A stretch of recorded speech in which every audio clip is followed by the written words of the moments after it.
नमस्कार। संतोष की रिपोर्ट में आप सबों का स्वागत है। और आज हम संतोष की रिपोर्ट में हम बात, ये जो जनगणना चल रहा है ना, उस जनगणना के लेकर डीएम सब में होर मचल है पुरस्कार पाने के लिए।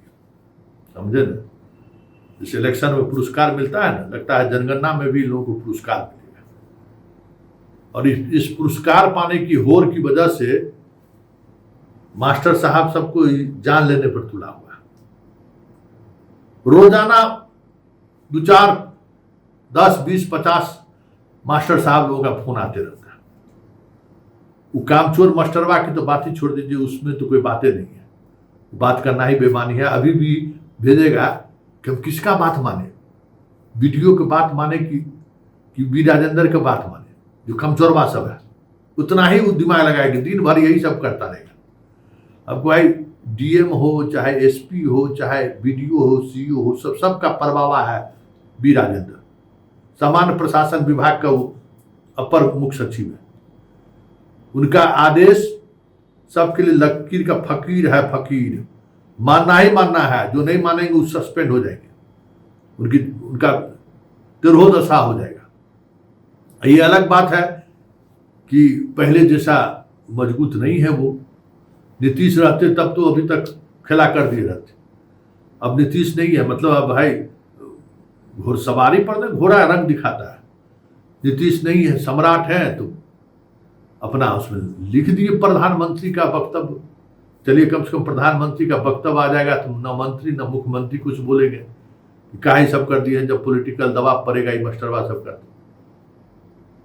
खैर, सवाल वो अपनी जगह पर है। जब निकाल दिए तो निकाल दिए, अब क्या कीजिएगा। पाठक के समय में भी किए थे ना, इस समय में भी आपको करना ही पड़ेगा। और ब्लॉक जिला किसी का आदेश मानने का अगर सोचिएगा कि इससे आपको थोड़ी राहत मिल जाएगी, तब फंस जाइएगा, वेतन भी जाएगा, सस्पेंड भी होइएगा। ये तो उन लोगों के लिए है जो कुछ न कुछ रास्ता निकालते रहते हैं काम नहीं करने का। लेकिन जो लाखों शिक्षक काम कर रहे हैं, काम नहीं करने वाला शिक्षक संख्या बहुत कम है, जिसको मास्टरवा कहते हैं। लेकिन लाखों शिक्षक जो जनगणना के काम में लगे हुए हैं, उन शिक्षकों पर जिस तरीके से विभाग दबाव बना रही है, वो तो हैरान करने वाली बात है भाई। 31 मई तक है ना हर घर का गणना करना, और किनका क्या है।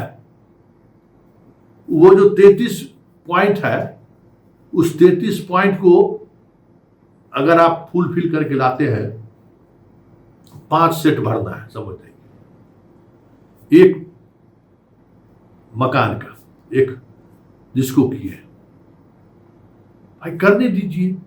और जिस तरीके से देखिए, जिस तरीके से जमीनी स्तर पर जनगणना को लेकर जो खेल चल रहा है, शिक्षक जिस तनाव में है, उस बात को समझिए डीएम साहब लोग और डीडीसी जो प्रभारी है। कोई भी व्यक्ति अपना सही डाटा देने से बच रहा है। जातीय जनगणना वाली बात समझता है। जनगणना पक्का का मकान है तो कहेगा कि खपरे लिख दीजिए ना। दरवाजा पर 3-3 को गाड़ी लगा हुआ है, तो कहेगा मोटरसाइकिल लिख दीजिए, नहीं गाड़ी लिखना जरूरी थोड़े है। उनको लगता है कि अगर गाड़ी लिख देगा तो कल आने वाले समय में सरकार का जो लाभों की योजना है उसका लाभ नहीं मिलेगा। तो फील्ड में जो मास्टर साहब लोग जिस तरीके से टॉर्चर हो रहे हैं मानसिक तौर पर, पूरा समझाना पड़ता है कि भाई अगर आप सबमर्सिबल बोरिंग लगाए हुए हैं, आपके पास पानी चढ़ाने की व्यवस्था है, पानी कैसे पी रहे हैं, तो आप सही डाटा देने में आपको क्या जाता है। सही डाटा नहीं देता है, अब मास्टर साहब को वहां समझाने में माथापच्ची करना पड़ रहा है। कुछ मास्टर ऐसा है जो बीएलओ रह रहा है, घरे पर रखते हुए बहुत दबाव बना रहे थे। घरे में देखिए ना, मसूदी खबर छपा है, घरे में जो है रहते हुए डाटा बना के भेजना शुरू कर दिया है। तो जनगणना देश का आईना है, देश के डेवलपमेंट का आईना है। इसी से सब कुछ पता चलता है कि देश की क्या स्थिति है। और ये बहुत ही महत्वपूर्ण दस्तावेज है, इसको आपको समझना होगा। बहुत ही महत्वपूर्ण दस्तावेज है। साक्षरता से लेके कहाँ तक लोग पढ़े हुए हैं, इस देश में कितने प्रतिशत लोग पढ़े हुए हैं, कौन सा स्टेट सबसे पढ़ा लिखा प्रदेश है, महत्वपूर्ण आर्थिक स्थिति किसका बदला है। तो अगर मान लीजिए डाटा सही नहीं जाएगा तो क्या होगा? आप लाभुक योजना के चक्कर में है। देश का जो नीति निर्धारक लोग हैं, जो योजना बनाते हैं, उनके सामने गलत डाटा प्रस्तुत हो जाएगा।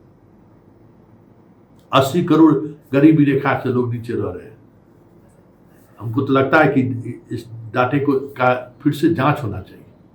हैरान करने वाली बात है कि गरीबी रेखा से नीचे लोग 80 करोड़ इस देश की है। ये सारा खेल इसी का है। चुनावी राजनीति का जो खेल है ना, उसमें अपने लोगों को वृद्धा पेंशन दिलवा दो, गरीबी रेखा से नीचे नाम दिलवा दो, ये सब चलता है, चल रहा है पूरा। बिहार में तुम देखते ही देखते। इसलिए शिक्षक पर जो दबाव बना रहे हैं डीएम साहब लोग, आप पुरस्कार जितना जल्दी करिएगा आपको पुरस्कार मिलेगा, उस जल्दबाजी में बहुत सारे शिक्षक को हार्ट का बीमारी हो गया है। रात भर बीबी के सामने में जनगणने पढ़ते रहता है। अरे कॉलम घर की संख्या गलत लिखा गया है, देखिए तो उसमें 4 गो सदस्य है, उस सदस्य 1 गो नाम छूट गया है। रात भर मास्टर साहब लोग बेचारे तबाह रहते हैं और सुबह उठ के फिर स्कूल जाना है। स्कूल सब सोच लीजिए कितना गहनता से ये काम होनी है, और परेशान है। हर दिन वीडियो साहब शिक्षक पर शोकॉज नोटिस पूछ रहे हैं। अरे शोकॉज नोटिस पूछे तो उससे पूछिए ना कि एगो टीचर को 100 गो घर का गणना करना है, एगो टीचर को 150 पौने 200 घर का गणना करना है। आप देखते हैं कि कितना परसेंट, सबसे कम परसेंट कौन किया है, अच्छा ये किया है, चलो इसको शोकॉज पूछ दो। गजब स्थिति है भाई। जब पूरी व्यवस्था मास्टर साहब पर जो प्रगणक हैं वो भी टीचर, जो पर्यवेक्षक हैं वो भी टीचर, और उन्हीं दोनों के सहारे ये जनगणना का काम हो रहा है।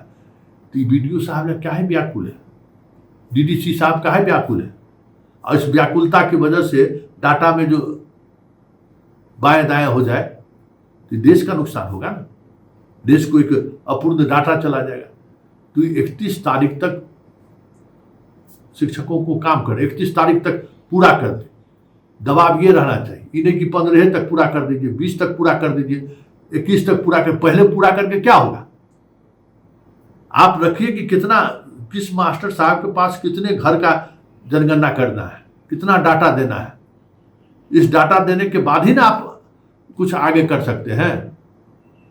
अगर डाटा में गड़बड़ी नहीं हो, कोई बात नहीं है, हमको पुरस्कार चाहिए, तब तो डीएम साहब आप जो ले लीजिए पुरस्कार। लेकिन हमारा शिक्षका का जान सब मत लीजिए।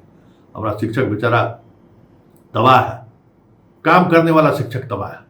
जो मास्टरवा है वो सब तो डिप्रेशन लेके जनगणना भी नहीं कर रहा है, घूम रहा है, तबाह हो रहा है काम करने वाला हमारा शिक्षक सब।